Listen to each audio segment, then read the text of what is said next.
Okay, well, thank you all for coming. I'm very grateful for you to be here. So I teach international relations. So this is kind of a little bit outside of my typical zone. I also want to say, just because of what's going on with the war in Ukraine, we believe in an active God, not a passive God, and a God of prayer. So please continue to pray, even when you feel like things are outside your control. God is sovereign, holds all things. So I want to talk, so let me go here and talk to you about how this idea even came up, because as Provost Lee said, my area of research is on international trade. So this is not quite that at all, in the slightest. When I was in grad school, my wife's best friend, her older sister had Down syndrome, and we got to know their family. And I remember my final year in grad school, my wife was with her friend in the kitchen, and I was pouring a glass of water, and just my children were asleep, and I was just listening to them talk, and her friend said that how in our city, from her knowledge in the public schools, there is no longer any child with Down syndrome in the school. And I just turned the water off and went, that doesn't make any sense. Like, the city has 60,000 people. Doesn't make any sense. And then also the maternal age, because of course I go into nerd out data. I'm like, the maternal age here has to be higher than the national average. So doesn't make any sense. And then I thought, oh, maybe there's something going on here. As I kind of thought was in the back of my mind, and I took this job at Wheaton College, very grateful for it. And coming here, one of the things you have to do is you have to write a faith and learning paper. And so I thought, well, I would like to use this as an opportunity to do something I normally would not do. Because I normally would do something like trade. And I was like, well, this could be a good opportunity for me to sort of investigate this thing that's been on my heart for several years, even though it's not in my area. So I'm actually very thankful for the opportunity to do this. At times I sort of regret it, because I'm like, what am I doing? I'm completely outside of my zone, and most academics will tell you, don't do that. That's a very foolish thing. But this is kind of what it all is, and we'll walk through sort of my findings, what's going on. So the first thing I guess we'll talk about is Down syndrome. What is it? And then we'll talk about sort of why there's a variation in birth rates across the world. So for those who don't know, Down syndrome is a genetic condition that arises when there is more than 2 chromosomes, or third chromosome, on the 21st pair of chromosomes. This is a naturally occurring genetic condition. It's the most common form of a trisomy. This is also called trisomy 21. The other ones are less common but occur trisomy 18 and 13, in which, once again, you have an extra chromosome on that pair. And what happens then is there's going to be some physical and intellectual disabilities that are associated with Down syndrome. And there's also some correlations, too, with other types of risks for health, like heart defects, for example. The likelihood factors of being born with Down syndrome, there's several things that could potentially cause this. Some small link to maybe genetics, but the biggest correlation is the age of both paternal age as well as maternal age. In particular, maternal age, where the likelihood increases when the age of the mother increases. And Down syndrome itself is a fairly naturally random occurring event in births. So we should observe, theoretically, especially the aging population, at maternal age, Down syndrome birth rates actually increasing, and they should be somewhat randomly dispersed across populations if you control for things like age. What's happened, though, is there's been more and more screening, prenatal screening for Down syndrome. They started out in the 1950s with fetal blood sampling, and then the rise of ultrasounds in the 1980s became easier to find markers that would be associated with correlations with Down syndrome. In the 1990s, using other umbilical blood sampling, fetal sampling, and other ways to try, and also doing more scans at 20 weeks to find more correlations that could relate to the possibility of a Down syndrome birth. With that has come a decrease in births. So I'll share a little bit with you about some of the national trends. There's actually a decent amount of data on national trends, and my paper's not national. My paper's trying to get as local as I possibly can, which there's gonna be some huge, very, very large weaknesses with this. But the national trends right now, with the rise of pre-screening for Down syndrome, there has been a decrease in births around the world. Most of the research is gonna be on the Western world. And even then, this research I have here, but the numbers I'm citing here, these are from studies. They're basically doing samples. It's kind of impossible to know the actual population rate of terminations and pregnancies. But when screenings have increased, there has been an uptick in terminations. So here are the estimates that are right now. The first one from the United States, it's estimated that 67% of Down syndrome pregnancies are identified prenatally are terminated. That's a study from 1995 through 2011, that period, so it's a rough average. And like I said, these are just estimates. Europe, I've studied 18 different countries in Europe, most of them in Western Europe. The average across the 18 was 88% of prenatal screenings with Down syndrome were terminated. In France itself, it's actually less than that, it's in the 70s. Denmark has the highest number in the world at 98%. That's their average. Iceland made headlines in 2017 because in 2017, 100% that year of identified prenatal screening Down syndrome children were terminated. And so because of that, it made big headlines in 2017. However, on average, Denmark has the highest rate year to year at 98%. Now, this picture right here is a girl named Augusta. She was 7 years old in 2017, and she's from Iceland. And she stands out in stark contrast to children are still there. Their Down syndrome is still in Iceland. And when these news reports are coming out of like Down syndrome being eradicated in Iceland, many people are saying, not here, not me, I'm here. I'm visible, see me. And Augusta stands right here, like I said, in stark contrast. In Denmark itself, the numbers of Down syndrome children who are born there are roughly between, in the teens to 20s each year total, amount of births. I have to go to my notes real quick to cite my exact numbers here. In 2019, in 2019, in the whole country of Denmark, which by the way is, it's a country, it's not like a tiny population, there's 18 children total born with Down syndrome in 2019. Of those 18, 7 of them were prenatally screened as having Down syndrome.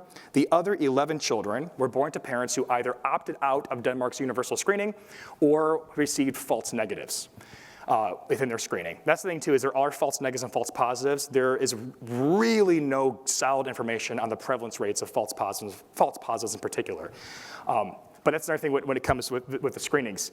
So what's happened with these screens, as you're seeing here, is that there's a decrease in Down syndrome birth rates around the world and in the United States. And I think that's alarming. I think it's something we should take seriously. And with the decrease in birth rates, we have a decrease in the visibility of individuals with Down syndrome. You can only see who you observe. Right? It's a very, very simple truth. And with the decrease of visibility, this potentially has feedback loop effects. Potentially it means that father and mother who are making their decision about their own pregnancy and what they do and carry their pregnancy are going to be influenced by what they see, what is considered normal, what is considered abnormal, what is considered appropriate, what they see in society. And also when it comes to even healthcare providers of guiding individuals along their path, along their decision making. In a study in 2017 that was done of women who chose to terminate their Down syndrome pregnancies 4 months later when asked about decision making and what led to their decision, most of them cited reasons of capacity for themselves, like they didn't think they had the capacity, citing reasons as well as self-interest, and also citing even being influenced by healthcare providers in that decision-making process. And also, when we don't see Down syndrome in our communities, this also affects our priorities. This affects what we place our priorities upon, not just in our towns, but also in our politics, in our budgets. And so here, some of you might have seen this. I mean, I follow this news, but this is Frank Stevens. He is an advocate, a Special Olympian, and this is him testifying in front of Congress in 2017 to argue that the NIH should maintain its budget on Down syndrome research because the budget is being slashed and the allocation of that money for Down syndrome research is being moved to something else because it wasn't much of an issue anymore. And so Frank Stevens says, I am a man with Down syndrome and my life is worth living. Is there really no place for us in the world? Is there really no place for us in the NIH budget? So this is kind of the motivation of why I chose to do my study, what I'm looking at. Once again, I'm a political scientist who studies international politics. But one of the things I use in my own research is data and quantitative analysis. So I thought, okay, well, if I can get my hands on data and I can analyze it, maybe I can do something here. And I can make it into the space. And so this is my attempt to do that. I think it's really important to understand the geography and the location of Down syndrome birth rates. That's a very important endeavor because if we're going to do anything to try to address birth rates, to try to address what's happening in society, we have to know where. And we have to first off describe the world and see where things are happening and what things are associated with higher or lower birth rates. And there's very little interest in this. Actually, I was surprised when I began to look at this that there were no papers. So I was like, well, I thought maybe I'd be adding something or extending something. Like, there's just nothing really here. And when I went and found data, I kept hitting my head up against the wall because there was really no data to find. There's data at the US level for birth rates across the whole US. Every state has an estimate of what their birth rate is. But when you get beyond state, there's just huge holes everywhere about where the data can be. And so states, they voluntarily report their birth defect data to the CDC, and they grab that data from local authorities, and they aggregate that to counties. And that data is then voluntarily reported to the CDC, which means there's actually huge holes with what states even choose not to report at all. They report their averages, but they don't report the local rates across their own counties. So the following analysis, what I'm going to do here is I'm going to use CDC data that's coming from states who voluntarily are submitting their data to the CDC on their counties. And like I said, they're going to see some holes in the data, and certain states don't report at all. As a matter of fact, many states don't report at all. So I have whole states that are missing from my analysis altogether. Also in this analysis, I'm going to show you, I'm limiting the birth rate where the mother's age is 35 years or older. And the reason for that is this. This is from the CDC, and this is the association of maternal age with likelihood of Down syndrome birth rate. You'll see in the y-axis right here, this is the birth prevalence of Down syndrome births per 10,000 live births. I'm going to keep using that exact measurement for everything you're going to see next. So it's going to be the number of Down syndrome births per 10,000 live births. And you can see it's very possible a woman could have a Down syndrome birth when she's young. As you see here, it's not at 0, but it's a relatively flat curve until we get to about 30, and then around 35, the curve starts to steepen. This is the geriatric pregnancy range where a woman is more high risk, and her risk and her likelihood of Down syndrome pregnancy increases as well. And so I'm going to limit everything to just 35 plus. In other words, so everything we're looking at here are the number of Down syndrome births for women total amongst their 10,000 births, okay? Women who are 35 years or older. These are the data I have right here. So this map is a count level map that I generated using the overall birth rates right now. They're reported across. This is actually 2012 only, so I'm aggregating that year only. I actually have other years of my data that I'm going to use across the analysis. This is 2012 though in particular. And so the lighter, first off, there's a lot of empty counties, as you can see. A lot of counties do not report their Down syndrome data for live births. They're just missing. As you can see, it is a lot, which that itself is an interesting thing on its own. Then the coloring right here, these blues, are which counties are having fewer or more Down syndrome births per 10,000 live births. The darker blue the county is, the higher the birth rate is. The lighter blue the county is, the lower the birth rate is. If I go over here, and I aggregate now to states, make it a little easier to see. Right here, this is the state average when weighting county by population share. We can now see like the state average when the counties weighted by population share. And you can see here overall which states have a higher or lower Down syndrome birth rate per 10,000 live births when the mother's 35 years or older. I want to take a moment and pause and just simply say that I wish for everything I'm going to do next, I had household data. That would be the best. That's what I wish I had. I wish I had data on like the household. I could see like the type of household, the income of the household, the religion of the household, the family structure of the household, et cetera, et cetera. Unfortunately, the smallest I can get is county. So everything I'm going to show you now is going to be county level data and county associations. So my friends, if you're not used to data and interpreting results, please don't walk away and going, oh, he showed me that as an individual does this happens. These are county level effects, okay? All right, so this right here is the same map, and now I have a list of the states in my analysis and ranking them from lowest birth rate to highest birth rate that I'm able to see, I'm able to observe. So there's actually a lot of variation here. Actually, when I made this, I was a little bit surprised at sort of thinking, oh, like this is not the pattern I would have expected. Truthfully, I did expect Utah. I was like, that makes sense. I expected Utah for reasons I'll get into in a moment. But for example, Maryland, I don't think I would have guessed ex ante would have been the one I would expect as the lowest. Not totally, well, I'll get a reason maybe I'm not totally shocked. But the middle, for example, for me, the ranked order to me was just surprising. That's all. So, by the way, if Down syndrome was not being terminated, and if we hold our sample to women who are 35 years or older, that color variation should not be so stark. Right? There can be differences, of course, but it should not be as stark of differences across localities because, like I said, it's a fairly random occurring event. And so let's now look at what types of things I'm going to look at and associate with Down syndrome birth rates. So these are a bunch of variables I have up here, and I just want to know that what's sort of going in the background of what I'm going to be doing here. So first off, we have the main thing of interest, which is Down syndrome birth rates, or trisomy 21 births per 10,000 live births. But I have a bunch of other things to look at, like college education, and this one in particular is going to be measured by the percent of a county who has a bachelor's degree or higher. These are the averages, the mean, and there's these things called standard deviation, or how much they spread and how much they vary. I also have for control variables, so things I'm going to show you, I'm going to show you individual results, but I just want you to know that I'm controlling for a lot of things in the background. I'm controlling, for example, for unmarried births. I'm controlling, for example, for things like the percent of births total in a county that are geriatric births, or 35 or older. I'm controlling for things like population density, for urban versus rural types of issues across the United States. And also, I have these controls also for state effects and for time effects to control for even like, hey, some states aren't choosing to report the data at all, so let's actually try to somehow account for that. All right, that's all there. I'm going to walk through some of my now findings here. So first, I have these in different categories of things that I thought were worth looking at myself. And now this is a descriptive paper where I'm just trying to describe what's going on, not trying to necessarily explain what's going on. Now I have some ideas of why these things might be associated, but I'm first off want to show you material capacity of a county. So in my own mind, I thought, well, maybe Down syndrome birth rates are a function of how people feel that they can actually have their own capacity to care for a child with a disability. That perhaps that if a county, and people, I'm making the assumption that people in the county, if a county has more material capacity than the average person in that county, will also have more material capacity than some other county.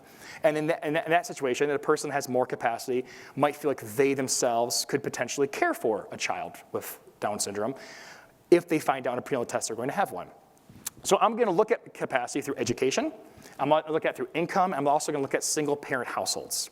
So let's actually look at this. This is the first one. So I'm going to use graphs like this for a little while. So I'm going to spend a little more time explaining this one, and hopefully we're like, okay, now we're good to go. Now we're ready to rock and roll and keep moving forward. So right here, this is the effect of education on Down syndrome birth rates. So this right here is a plot that tries to show you the predicted number of Down syndrome births per 10,000 based upon different levels of education across a county. So once again, the way I'm measuring education is the percent of a county that has a bachelor's degree or higher. And so you'll notice, maybe you'll be surprised here. I find a lot of Wheaton students are surprised that the average person does not have a bachelor's degree in America. They're like, what? Everyone I know does it. That's because of spatial sorting. Like, yes, like, of course. So you see here that your typical county is somewhere around 30. And then at the end of the range, like at the 95th percentile, you have like 50% of the county's population have a bachelor's degree. And way down here, you'll have 10% of a county's population has a bachelor's degree. And you do see a positive relationship here. As education rates increase in a county, the Down syndrome birth rate also increases. In particular, we move 10 units here. There is an increase of 4.6% of the Down syndrome birth rate. Now those little vertical bars, I'm doing that for full disclosure for my friends who like to have stats here. Those vertical bars, these are how confident you can be in that number. These vertical bars are kind of wide. I'm going to show you other graphs that have smaller vertical bars. They can be more confident in those numbers. But so overall, we do find that, yeah, education rates are positively associated with Down syndrome birth rates, which is kind of one thing that I thought might happen. I'm like, okay, looks like maybe material capacity does have an effect. When there's more education, maybe people have more knowledge. They understand maybe what they're getting themselves into potentially. They're more likely to carry to term their Down syndrome pregnancy. Income, on the other hand, has the opposite effect. And I do want to let you know that at the same time I'm running these models, I'm controlling for the other things. So when I'm looking at income in the background, I'm also controlling for education. So income has this downward sloping effect, and notice those little bars right there are really small. That's a very tight correlation, that as a county increases their income, and for income here I'm looking at median family income. So I'm looking at what is the median household family income in a county, and then as the median family household income in a county increases, there's a decrease in the predicted number of Down syndrome births within that county. In particular, if we increase the median household income by $1,000 in a county, there's a predicted decrease in Down syndrome births of 1.5%. Or if you go bigger, if you increase the median family income by $10,000, there's a decrease in Down syndrome births of 15%. I found this to be surprising. I found that to be surprising that when income goes up, people choose not to carry to term as on average as many Down syndrome pregnancies. And so you see, it's my whole thing about material capacity, and this one goes the opposite direction. And then over here for the next one, we have single-parent households. And this one, I thought, okay, if it's a single-parent household, they might feel like they don't have the capacity to care for a child with a disability. So in other words, this result is, as we increase single-parent households, you could argue the capacity gets lower. The ability that one thinks they have or perceives they have to care for a child with disability might actually become lower and lower and lower. And so in this case, actually the trend sort of fits expectation, I guess. At least my expectation is that as single-parent households increase in a county, then the Down syndrome birth rate also decreases. But notice those bars are a little bit bigger, so it's not quite as tight of a prediction as was for income. So this is sort of the overall findings on material capacity. I'm going to keep moving through more things. So now we're going to look at social capital. Those who've had class with me before are probably like, oh, here he goes, social capital. He's going to get on his little social capital horse and ride it all around Barrows. I do love social capital, like talking about it. Most of you might not know what social capital is. It's this kind of the community glue that sort of keeps people together. I sort of talk about how it's like the communal safety net that exist within a society, within an area. It's really hard to actually measure. You sort of know it when you see it, and you know when it's not there. To actually measure it as a difficult challenge, I tell students that it's sort of this idea of like when you fall down, do you have a community to pick you back up again?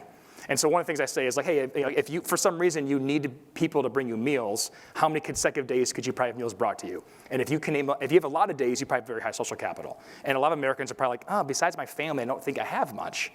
And so this measurement of social capital I'm going to use is called the Social Capital Index. It's actually run through the senatorial office of Mike Lee because he's very interested in social capital, and he's going to make these scores based upon family structure, institutional health, and things like philanthropy, like charitable contributions to nonprofits, things like number of nonprofit organizations per person or per 1,000 people in a county, things also like voter turnout, census response rate, a whole bunch of things are put together in this big, huge index, and then it's standardized. So right here, we see a pretty big effect.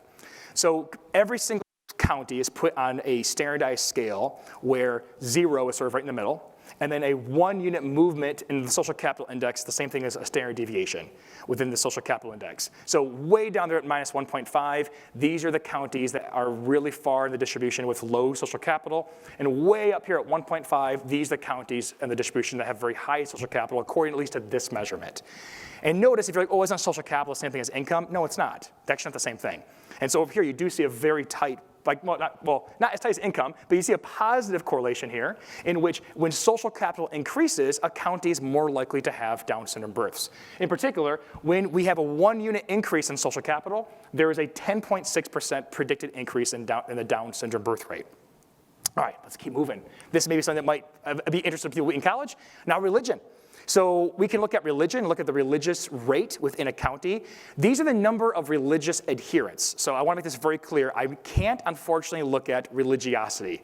So I don't know, for example, how sincere the people are who say that they are religious. All we know from this is the 2010 US religious census. And this is just simply asking, what do you identify as? Not how intense it is or how much you believe in it, just what do you identify as? And you're going to find that the typical person in the United States identifies as religious to some capacity. There's over 200 distinct religious groups in the survey.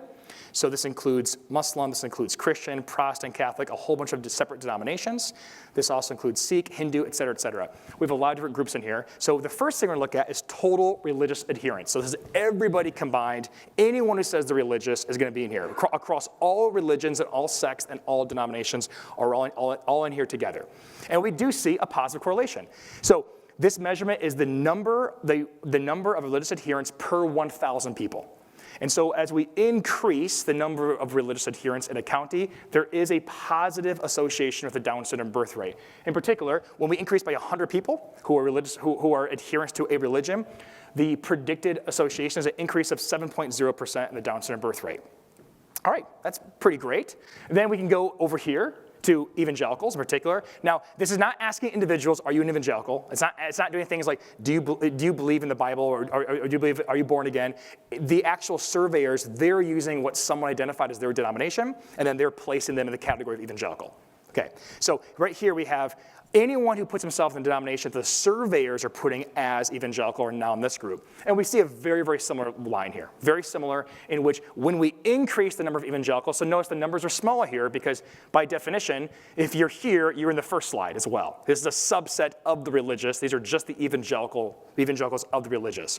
And so we see here as we increase evangelicals by 100 persons, there's a 7.5% predicted increase in the Down syndrome birth rate. Interestingly, for Catholics, there's a positive association, but it's not as high. It's actually one of the weaker associations across different religious subgroups in the United States. This might be because, like I said, we don't have a measurement of intensity. We don't have a measure of how intense one takes religious convictions. So obviously, by definition, all these include individuals who would be nominal in their practice. But we do see a positive correlation, although it's not as strong, and also it's not quite as confident in those vertical bars there. Not as confident in the actual outcome. So my last thing to look at is politics. I'm a political scientist. We gotta look at politics, right? You can't just ignore that. And I might be the fool who's not afraid to jump with both feet in the water and go, let's talk politics. And so hopefully you'll bear with me and let me do that. So I wanted to look at politics and political outcomes in the United States.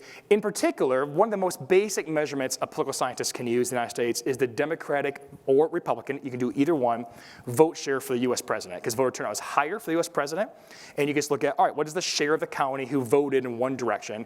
And because the United States is an unusual democracy, in that it's a very, very much a two-party system, one could use almost either one of these. If you did that in the Netherlands, it'd be a very inappropriate thing to go, oh, well, the opposite of this vote is that other group. It's like, nope, there's like a lot of other groups out there. But for the United States, if you have one direction for Democrat, you should expect the other direction for Republican because they're going to be the inverse of the vote share. So I'm going to use the 2012, because my data is coming primarily from 2012 to 2014.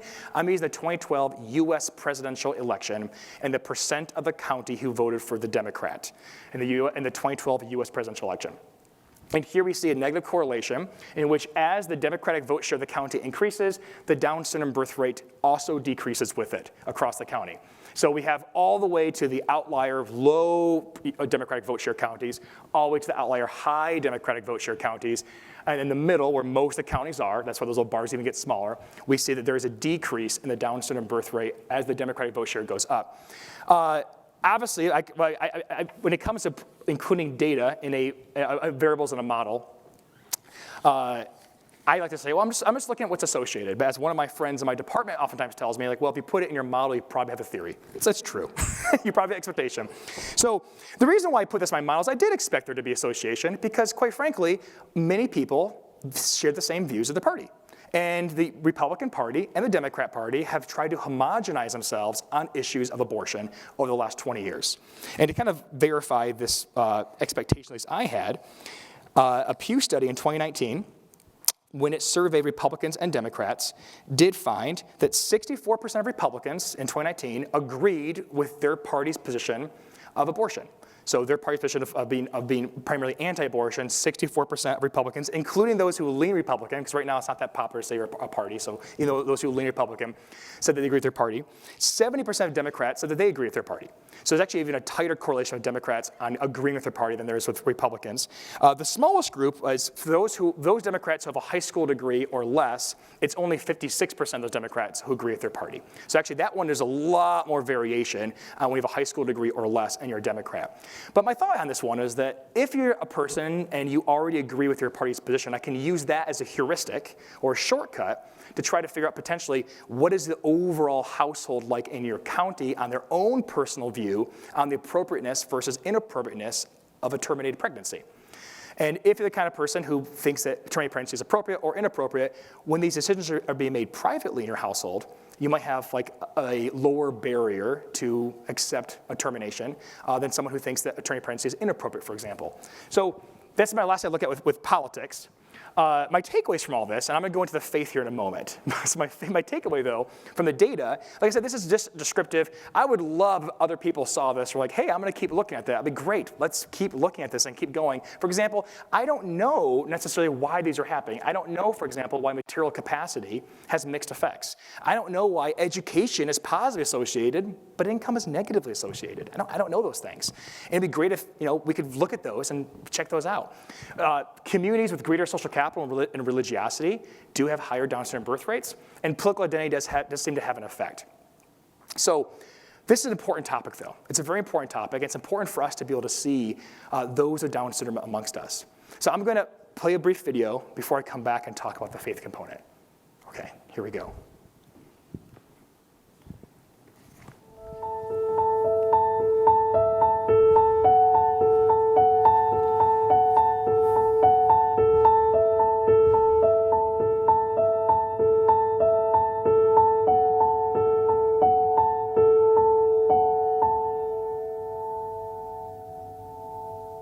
Cara futura mamá. Don't be afraid. Tu niño podrá hacer muchas cosas. Podrá abbracciarti. Podrá correr hacia ti. Il pourra parler et te dire qu'il t'aime. Il pourra aller à l'école. Como todos.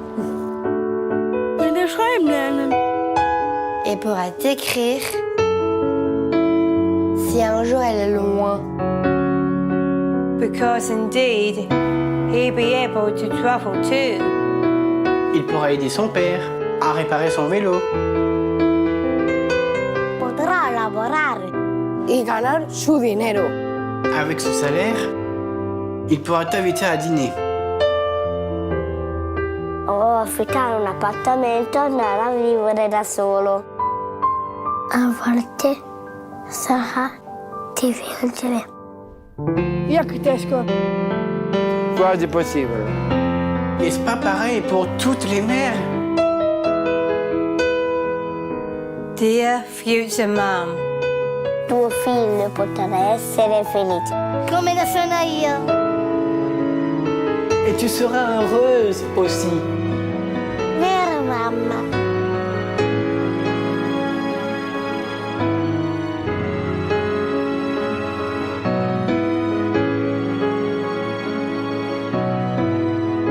Vero, mamma?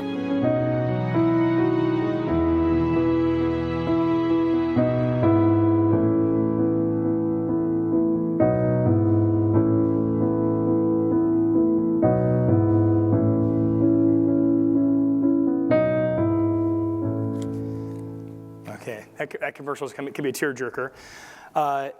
This commercial was meant for France, and it was banned in 2016 by the Council of State because it's traumatic, and it is traumatic. I mean, it is. I mean, if someone says like, "Oh, this is not trauma-inducing for a woman who chose to terminate her pregnancy with Down syndrome," it is. I mean, like, it moves me significantly.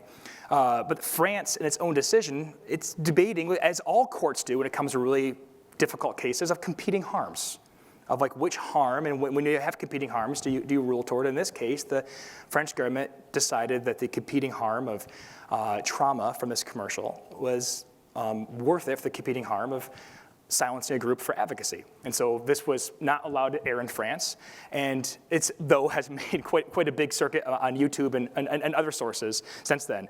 So let's talk about why Down syndrome and disability in general is important for us, for our communities, for our church, why we need it, why it's important. So I want to talk about how Christianity is radical in its approach to disability. It's radical. It's something that we actually take for granted so many times.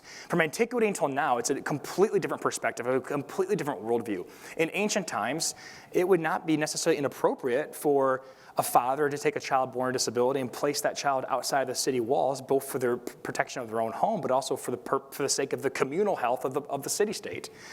Not that happened to everybody by any means. But you juxtapose that to Christianity and the Christian perspective, which is very, very different. So this comes from Augustine right here in the City of God. For God is the creator of all things. He himself knows where and when anything should be or should have been created, and he knows how to weave the beauty of the whole out of the similarity and diversity of its parts. The man who cannot view the whole is offended by what he takes to be the deformity of the part.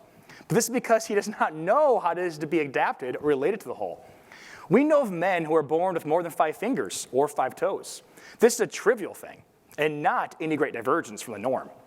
God forbid, however, that someone who does not know what the Creator has done and what he has done, should be foolish enough to suppose that God has in such cases erred in allotting the number of human fingers. So then, even if a greater divergence should occur, he whose work no one may justly condemn knows what he has done. Again, he, God, whose work no one can justly condemn, God knows what he has done. And this is a very different approach of like, it is good because it is made. That's it. It is good because it is made. And if you cannot see what it is in the moment, God knows, and you do not know. And who are you to condemn what this thing might be? Elsewhere in the Gospels, we see Jesus respond to disability in quite unique, different ways. I'm sure this is a passage that many of you are familiar with. When the disciples come to Jesus and say, "Teacher, who sinned, this man or his parents, that he was born blind?" And Jesus responds, "This happened so the works of God might be displayed in him." Which is completely opposed to what they initially asked. The question was, well, surely, right? And the answer is over here. It's not yes or no. It's other. It's like this over here. And in this case, this being born this way is used as a miracle for divine works. But even then, the very case of disability is used as a revelation of the fullness of God. It's used as a way for those with ability to see the fullness of God in all of its forms and to see the image of God displayed across all forms of the members. God beckons us to wonder his created works. Greater the works of the Lord, they are pondered by all who delight in them. Greater the works, they're wondrously made. Everything is made, and they're good because they are made by God. Now we go to inclusion, and how inclusion is utterly necessary. And this is obviously a verse, a section of 1 Corinthians that I think many of you are probably familiar with. And I want to focus on how, if you look at this, it's not based upon one's capacity or one's prestige that they are welcome to the body of Christ, or that they are needed by the body of Christ. So even if the body is not made up of one part but of many, now if the foot should say, "Because I'm not a hand, I do not belong to the body," it would not for that reason stop being part of the body. And if the ear should say, "Because I'm not an eye, I do not belong to the body," it would not for that reason stop being part of the body. If the whole body were an eye, where would the sense of hearing be? If the whole body were an ear, where would the sense of smell be? But in fact, God has placed the parts in the body, every one of them, just as he wanted them to be. If they are all one part, where would the body be? As it is, there are many parts, but one body. This right here reveals to us that it's not one's capacity that gives them purpose in the body. It's not what one can do that gives them purpose in the body. It's that one just is that gives them purpose in the body. And I want to juxtapose this even to like how so many of us think it's about the capacity of what one can do, of what one can do. When I was in grad school, I can't tell you how many times that I heard my friends either implicitly or explicitly measure worth based on someone's intelligence. Measure like, oh, well, they can have that vice because they're so smart. Like, what? Or like, well, or look at that, like that person's so intelligent, and they're measuring worth on a continuum of capacity, on a continuum of what we perceive as merit. And what's so interesting about this right here is that there still is the capacity to benefit the body. It's not simply that Christians are called to tolerate the members of the body. Christians are called to say we need all forms, even if we can't see in the moment how it's needed, we still need it. Not only is each member essential to the function of the body, but the individual is affirmed in his or her essential offerings to the body. It goes both ways. When the foot doubts its function in the body, its inclusion is affirmed not from its own perceived importance, but from its very existence. So even when function and capacity is doubted by oneself and by others, inclusion is commanded based upon the very existence of the member. It is not for oneself or others to question membership in the body or examinations of capacity or fit, but each individual belongs to the body by virtue of being created just as they are in Christ. Just as they are in Christ. That's why they're in the body, and the body also needs them. It's reciprocity. It goes both ways. It's not just that, we as Christians are called to accommodate or tolerate. It's we as Christians must have the full image of God in us in all of its parts and all of its wonders. So Christianity radically affirms something that I really don't want you to sleep on this. It's so easy to go, oh yeah, this is normal. Of course, each person is just as they are, has value and worth. That's not the way of so much other thinking in the world. It's not. It's what can you do for me? What is your capacity? How do you contribute to GDP? How do you contribute to income? How do you contribute to this place? And God knows how they contribute, and we have to trust in God how that contribution happens, even if it's difficult to see in real time in that moment. There is still a contribution, but it's not the contribution of the ways of the world. It's the contribution of the fullness of the body of Christ. And I would argue that we have to move from accommodation to a relational inclusion. Accommodation is great. I love living in a liberal democracy. I do. I thank God for it. I thank God for living in a liberal democracy in which there is wonderful accommodations that exist. Material accommodations like infrastructure. Accommodations also like legal accommodations, workplace accommodations, financial accommodations. But those on its own don't go far enough. It's like one advocate with disabilities was talking to me who was born with significant physical disability. And she said, I look around at all part of my society I have around me, and there's so many things to accommodate me. Like, financial assistance each month, healthcare that I can get very accessible, even workplace accommodations.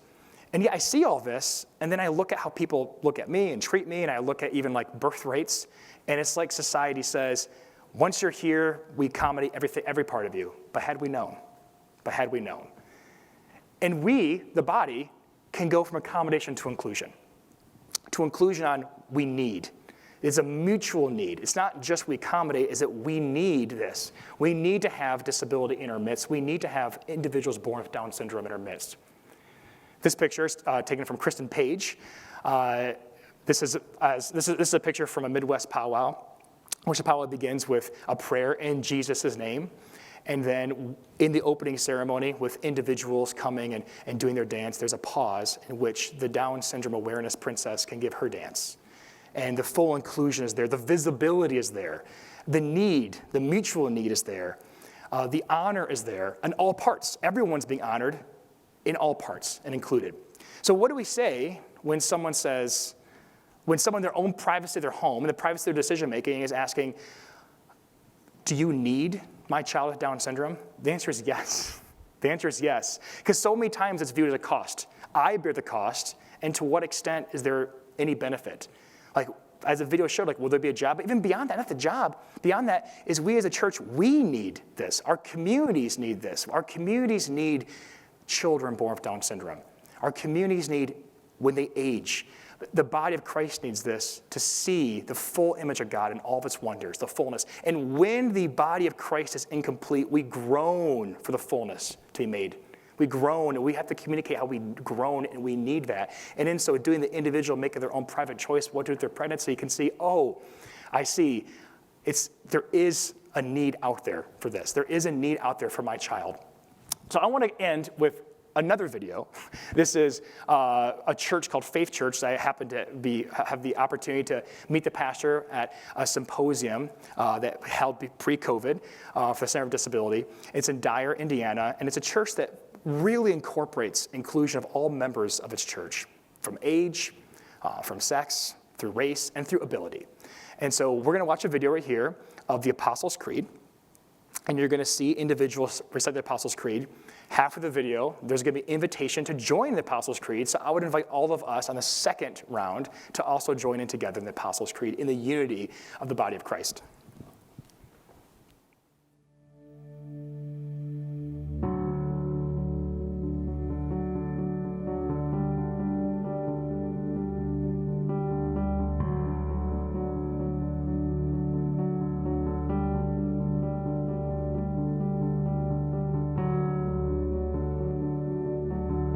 I believe. I believe. I enlist. I believe in God. Fighter Almighty. Maker of heaven and earth. I believe in Jesus Christ.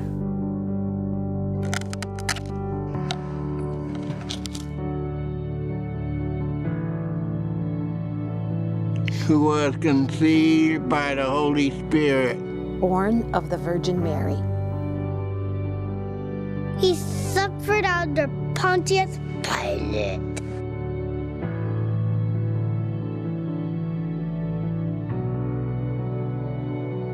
He descended to hell. The third day, he arose from the dead. He ascended into heaven. Seated at the right hand of God the Father Almighty. From there, he will come to judge the living and the dead. I believe. I believe. I believe. I believe in the Holy Spirit. The church. And we're saints. The forgiveness of sins. The resurrection of the body. And the life everlasting. Amen. Amen. Amen. Amen.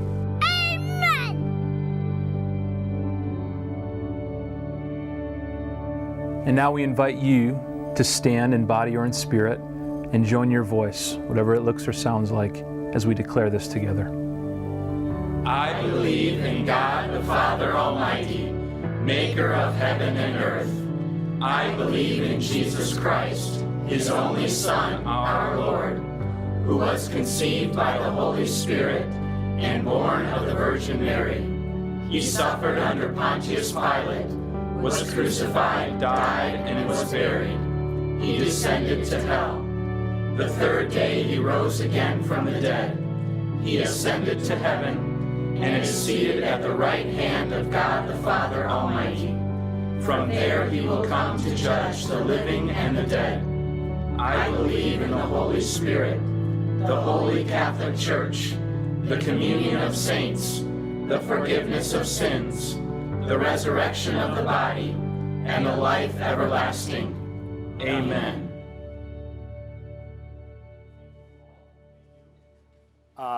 That concludes my lecture, but I guess we're now open for Q&A. And so if you have a question, I might be able to answer it. I'll try to.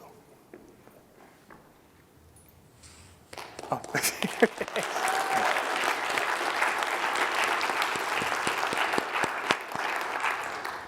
Dr. Taylor, thank you so much. That was so powerful. I'm going to start with two questions. Okay. First, you are a friendly person, and you are interpreting France's ban in a friendly fashion in this wonderful lecture as pastoral concern for the mothers who may have gone through this. I'd like to smoke out perhaps something different. Are they banning that video because they have an interest in continuing to kill these children? That's the first question. And the hard question, impossible one, will someone have Downs in the resurrected bodies? We just said that creed. Well, help us think through. I know no one has an answer to that yet. We'll know, but I would like to know your thoughts. Oh, wow, Dr. Milner, wow. This is where, okay, so first question, can you repeat the end of the first question? I'm sorry. Yeah. Is there a sense of they're banning the video because they want this to continue to happen, not out of pastoral concern? Yeah. Help us with that. I don't actually. I use that video of the banned French commercial. I use my comparative politics class, so I've probably shown it. I don't know. Goodness gracious, maybe 16 times. The first 3 or so I cried, and every class students were like, "Is this on purpose? Like, is it really about just competing harms, or is this actually part of a larger plan that the state itself doesn't want children born with Down syndrome?" I don't know. I don't know. I will say, though, that I think it's very clear there's a prioritization. Like, that to me is very clear. So I think if someone said, for example, like, "Oh, like, do you know anything?" I'm like, I don't know. I don't have evidence, for example, that the state of France, for example, is pushing top down and trying, for example, to force the termination of Down syndrome pregnancies. But I do think there's clearly not a desire to reprioritize what is important. And to say, hey, we would like to actually have visibility here so that these children are abroad. Because clearly, if there was a desire for that from the state, I think there'd be more of an emphasis on, not only allowing that commercial, you could even argue having public service announcements.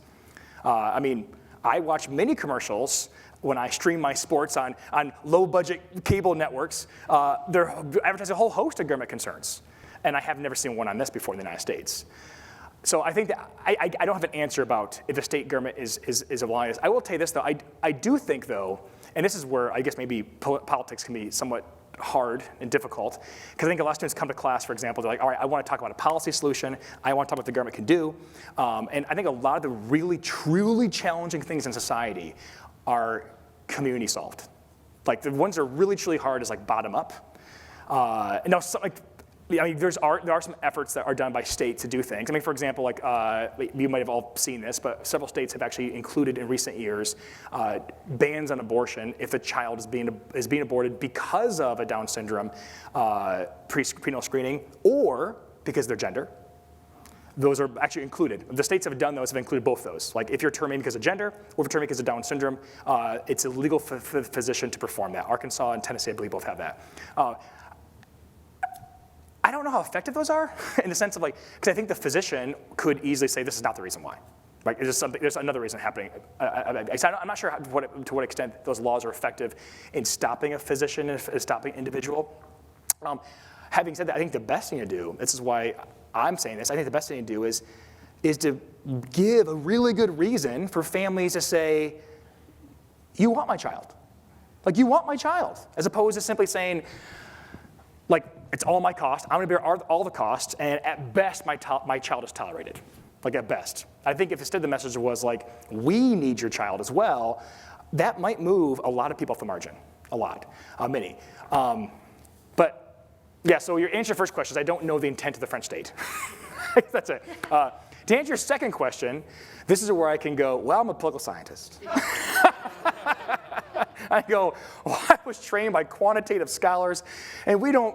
And by the way, I think if my own advisor and committee could see this right there, I never suffered any type of issue for being a Christian. But they'd be like, you have so many norms in this paper, right? So many norms. What are you doing, Tim? And I'd be like, well, I guess Wheaton got me. I guess they got me. So I don't know. I mean, it does seem to me that God creates things very intentionally. And I don't know the mystery they're talking about. I do know, I mean, having just engaged a little bit in the disability community, which is beautiful and wonderful, and the theology of that is happening. There are individuals I know who are like, the resurrected body is going to be exactly how it is in its current form. And there's others like, no, it will not be. And all things will be new and be completely different. I don't know. I do think, though, that like what it means, the embodiment of Down syndrome, though, is going to affect the personhood. And that has to be present. That has to be present. Yeah. So, say as a mom of a Down syndrome kiddo, I really appreciate your presentation, and I absolutely believe you have something to do there. So I do a lot of work on disability, obviously, out of my situation, and I'm currently working on a paper where I'm actually looking at apologetics and how we answer the question about suffering and evil, looking at it from a disability lens. So I just want to kind of get your take. I get that you're the political scientist, so if you need to fall back on that, you can. But as I'm going through this, I'm recognizing people like Tim Keller will say that disease, genetic disorders are a direct result of sin. Somebody like Greg Boyd actually says that the scripture is clear. Infirmities such as muteness, blindness originate from Satan. And God's role is to empower human mediators to free people from these afflictions. And so I find myself conflicted because we have this beautiful image of we're supposed to include people with disabilities in the church. And yet we also have these narratives that we say, oh, well, this is a good direct result of sin. Mm-hmm. How do you reconcile that? Because we're trying to say, let's celebrate this, while we're also hearing the message, well, this is a direct result of sin and God wants to eradicate it. What would you say? Wow, that man. See, this is what happens when you go into a topic that's not your own, right? You stand here fully exposed. So obviously, you've lived this, right? And you've given us a lot of thought and a lot of experience. For me, like, I will tell you, like, on a side note, like when I was invited to go to a symposium on disability, I jumped at the chance. I was so excited. This is several years ago, and when I went there, almost everyone asked the question, like, okay, so like, who in your family has a disability? And I was like, nobody. I mean, not significant. And everyone's like, well, why are you here then? Like. That's sad, right? It's like, what does that say about me? What does that say about us? What does that say about the engagement on the issue? That experience matters 100%. Experience is very, very important. But to the fact that I think people were very surprised that myself and a few others just kind of like showed up without any having significant experience. And being part of the actually was really great and humbling for me because I was like sitting back and watching people discuss actually your very question. And me being like, wow, I am like out of my element here. I'm also out of my own experiential range here as well, in all that way. So I remember, so I was processed. I was openly processed. There we go. I remember at that symposium, though, having one individual say, because I remember, like, actually the person I was referring about the whole, like, society doesn't seem to want me, was from Canada, and was talking about, hey, like Canada's such wonderful things, but it's like Canada doesn't want me, though, like as if they knew. And she had disabilities that she was born with, and she and her mentor, her faith mentor acquired her disabilities through an accident, and she was juxtaposing that in, like, kind of going back to the resurrected body, and in particular, the individual who was born with her disability, physical disability, was like, this is who I am. Like, this is who I am, and I can't imagine, and I don't even want this to not be the resurrected body, whereas her mentor was like, I can't wait to have a resurrected body that doesn't have this, because this is not who I am. And I was just sitting there listening, so I'm just processing, listening. Like, that does seem to be a very, very interesting and important distinction about, like, acquired versus born. But as a result of sin, honestly, if I'm being totally transparent and honest, I probably would have found myself, before even engaging in this, leaning in the camp of, like, yeah, sin. And I think since engaging in this, I've been like, God makes things in all of his wonders. And there's such a revelation that occurs through that. And I think just seeing this too, like there's, I mean, one quote I can read that I thought would be, I guess I forgot to, so sorry. At the end, you can tell in the faith section, I was like, I gotta read my own quotes here. I gotta read my own paper out loud more. But there's a quote that's not mine. It's by Stacy Simplican, which I thought was just wonderful, about the need to go from accommodations to relational inclusion. And what she writes is about accommodations she says, consider the example of a wheelchair ramp. And so I'll get to I'll bring this quote in a second. Building a wheelchair ramp or other forms of accommodations, quote, requires little behavioral modifications of the abled. And this I thought was really interesting. Like, if you do these accommodations, actually, the abled are able to be like, oh, I accommodated. Like, I'm good, right? I'm good, I accommodated. It requires very, very, very little behavioral change, modifications of the abled. Indeed, the abled need not sacrifice any of their own privilege in their support of ramps. By confronting the problem of anxiety that arises when engaging with people with profound intellectual impairments, force us to rethink the ways in which we engage or fail to engage across radical differences in cognitive capacities. Promoting inclusion may not be so easy. It may, in fact, be discombobulating, or as dominant norms of interaction are likely to be upended, ignored, and challenged. And so I think when I read that actually, to me, was like, yeah, like that's why I need this in my own life, because like I need to be unsettled. I need to actually have my own view of my own lens to be upended by the full manifestation of how God's created the world. So put it this way, I don't think of a child born with Down syndrome as a result of sin. It seems difficult to think that, but I also don't know the mystery of how all things have been made new at the same time. And that's actually, to be honest, one of the reasons why I focused on this because you might want to ask yourself, like, why did you focus on this as a disability as opposed to other things? Well, because it is a somewhat naturally occurring thing, which makes it unique in many ways. But there's also data on like, cleft palates, for example, that you could look at for birth defects. There's a whole bunch of data you could look at, but I chose this one because the fact of how it just occurs naturally, to me, is just very distinct and unique. And beautiful, and made me go like the world seems to be missing something if this goes away. And even like it's not just a Christian argument. The Atlantic, in their printed edition in 2020, their whole entire cover article was called "Last Children of Downs," and it was like they're focusing on it, and it was a beautiful long essay. It had nothing to do with faith, but it was like, but the theme of the essay was, are we missing part of humanity if they're gone? And it's like, yes. The Christian message is present. You can't escape it. You can't run from it. It's there, right? You can't run from it. And the thesis was like, are we missing part of humanity if this is gone? But the thing though is like I wanted to grab. As I read, I want to grab like the answer is yes.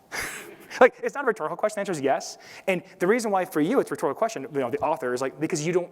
Actually, maybe you're hiding. Maybe you're playing your cards behind your back a little bit. So maybe you actually have the same answers as I do. But at least with the audience you have, you can't really give a solid answer to that. It's more of like it feels like we're missing, as opposed to like, no, it is missing. Yeah, I kind of evaded a little bit. I'm sorry. Yeah, Jason. Hey, Dr. Taylor. Thank you so much for this talk. It's really encouraging to get to hear. I have a question, one about methods, which at this point might be a softball, and one about norms. Correct me if I'm wrong on this part, but I believe Mike Lee's social capital index is divided into certain subcategories, like one based on family association, others based on communal association. It wasn't in the presentation, but did you look, are there different effects on whether it's primarily like family component or other communal components that lead to the increased prevalence of trisomy 21 in those communities? And then the kind of normative question there, regardless of the effective community, what kind of recommendations and calling would you say that we have as Christians to rally alongside families who do choose to keep a pregnancy when they know trisomy 21 is coming as part of the church or people who are not in the church? All right, thanks, Jason. Thanks for the methods question. Appreciate it. Absolutely. You are right. So yeah, the data actually is nice. There's a huge disagreement on how you measure social capital. So Mike Lee's office is like, great, if you really want to shoot arrows at us, you can disaggregate. We're going to let you do that. And so, for example, there's some people argue that the measurement that they've constructed is highly biased toward traditional family structure because 1/3 of the measurement are measurements of family. For example, like social capital is by their definition higher in counties and communities that have 2-parent households. And so some people are like, that's bias, that's family bias. And as opposed to defending and saying, no, it's not, they say, here we go, we'll let you take it out. And so if you go to the website to download the data, you can download the social capital index, and you can also separate out all 100 plus individual measurements. And it's like exclude if you want to, at your joy. So if you want to do it at your joy, go for it. I actually, since you threw me a softball, oh my goodness, see like all quantitative presentations, there's an appendix. All right? I mean, come on, right? You got to have an appendix. I mean, how can you not, right? I mean, it's quantitative. You have to keep going. All right, so here we go. This is actually with Dr. Cook. We did stuff on adjusted gross income and charitable contributions. So I grabbed that data from that project and then looked at this across counties. And so if you look at like charitable contributions, which is maybe some way of getting at social capital, just like what percent of how much the income does a county give, you do see a positive association. And if you look at just this, the number of nonprofit organizations per 1,000 people, you then see something similar. So I did a little bit of what you're talking about. There's so much more you could play with and poke at. But to your point, though, because the social capital index does have family structure, when I ran the models, I didn't say this, but I ran the models with the social capital index, I actually took out the control variables of single-parent households, because I didn't want to have to kind of double count. And I took out even things like unmarried births, because the social capital index gives weight to marriage. And so I took those out to not double count in my modeling. So thanks to softball. So appreciate it. Your more difficult one about what should communities do. This is where it's like this is where the liberal arts is beautiful in all of its wholeness, because I sometimes joke around with students like I can tell you if policy is effective, but you have to tell me what policy to do. Like you tell me what your goals are, and I'll be more likely to tell you that policy is not really moving the margin very much. I do think, like I said, kind of already said, I do think the top-down, actually kind of what Dr. Milner is talking about, I think it does matter. Like, having Down syndrome awareness commercials on television, I think matters. I think it does matter. Actually, like, and maybe I can't create the motions, like, it bothers me that commercial is banned. Like, it bothers me. It really bothers me it's banned. It's a beautiful commercial, and it's a beautiful depiction of the wholeness of life, right? It's not that, like, you're bearing a cost. It's like, no, you will actually have joy, because all mothers have joy, right? It's like, because that's what children are. And so, so the fact that it's banned, I think is highly troubling. So I would say first and foremost, like let advocacy work from the state level. And the U.S. doesn't ban things as freely as the French do. So like maybe it's a little easier to happen in the United States. For us and the community, I think that, like, I say this with a lot of pause, because having a person that doesn't have a home with someone with Down syndrome, for example, I say the pause, but I think impartiality and saying like, hey, we're giving, not like necessarily like this is our time once a quad or once a quarter to have like an awareness moment, but like no, like this is just normal. This is part of life, and this is just what is good. Like, this is what good communities look like. Good communities have a variation in age, right? Good communities have a variation in income. Good communities have a variation in race. Good communities have a variation in ability of all types. And I think also maybe even to ourselves, actually this might be a challenge of the academy, is that we so oftentimes affirm intelligence. We do, right? Like, I mean, I literally do it through grades, right? I mean, of course, there's different types of intelligence, but like, I think it's useful to affirm other forms of just not academic intelligence, other forms of intelligence. It's useful to affirm things like, look at that emotional intelligence, look at that love look at how much you make me feel loved.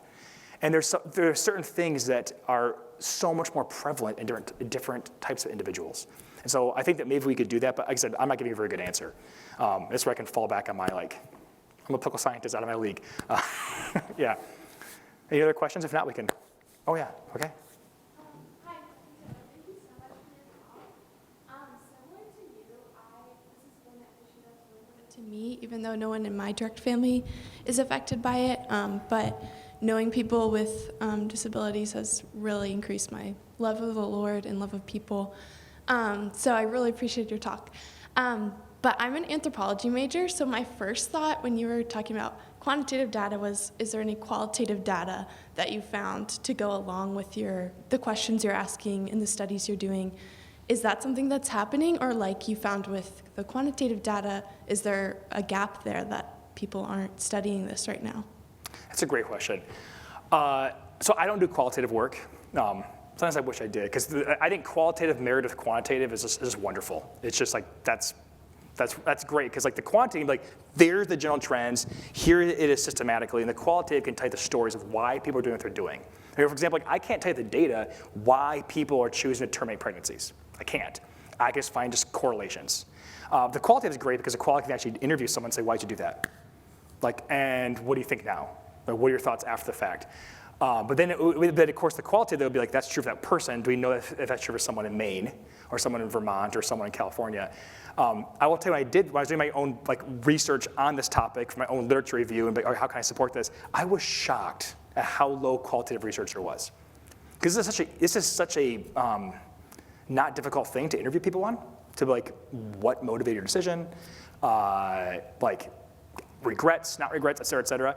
I kind of quoted that one study that was a qualitative study. It was interviewing women 4 months afterwards and asking them about their decision making and walking through their process. So instead of inferring why someone made their decision, they can actually have them tell you why they made their decision. You know, like, was it about self-interest? Was it about your own capacity, your own thoughts yourself? Or was it about, you know, medical, professional, like perceptions and influence? My gut is the reason why there's so little research on this. I think this just makes people feel uncomfortable. Like, and here's why I think it is. It's because, and I'm glad this actually hasn't come up yet, because like, I so want this paper, and I so want this research to not be just like, oh, pro-life, or oh, like pro-choice. Like, I want it to be like, your decision about your pregnancy should not be made based on the identity of the baby. Like, it shouldn't be made like, oh, it's a girl. Or like, which is, by the way, a big topic. This is before me. Like, actually, one of the things that motivated this way of doing this too is like this whole paper called "Where are the Missing Girls?" And it's trying to estimate how many girls there should be and how many women now there should be in the world who aren't here because they're not here, right? Because they were terminated. And I think that like your decision about what you should do with your pregnancy shouldn't be a function of like what's the identity of the fetus. Having said that, I think making that kind of claim makes some people who are pro-life feel uncomfortable. Because you're like, wait a minute, is he saying that like it's ever okay? And it makes some people who are pro-choice uncomfortable. Wait a minute, is he saying that not having abortions is okay, right? Like, you know, putting restrictions? And I think that like there's a space that you can enter. Like, and I think the Atlantic actually weaved that a little bit, and their 2020 issue is actually kind of nice. I think they kind of weaved that little bit of like, this is not a legal statement. It's not a statement necessarily on changing laws. It's just a statement on what are we doing as individuals? And I think that like with the qualitative research, I think a lot of people are probably nervous to do it because it's a spot where you can probably get shot with a lot of arrows, honestly, if you're doing qualitative research like that. It's potential that you might get a lot of barbs thrown your way, potentially. So that's my guess why it's so little. I was surprised at how little I saw on interviewing women who chose to or chose not to have their Down syndrome baby. Yeah. Maybe it's our last question for the sake of time so people can, go, yeah, go ahead. Hi, Dr. Taylor. So my question is, you showed the surprising effect of like income compared to the rate in which children like with Down syndrome are born. And for me, that's a little bit shocking because you think the more income that you have, then the more resources that you would be able to offer the child, which is why you might want to keep the pregnancy. So is there like, what is the idea behind that? Because then like you also said education is like opposite, so it kind of, I don't know. And then the other thing is like, what, like as people who, as someone at least, like who doesn't know a lot of people who have Down syndrome or like a disability, like how do we as Christians as a whole, like besides just even saying like we need you, like how do we actively include them in like, yeah. Thank you. Yeah, that's right, thank you, Jerusalem. The income stuff, I don't know. That's why I'm like, I would love to be like, hey, people read this paper and like tag you're it.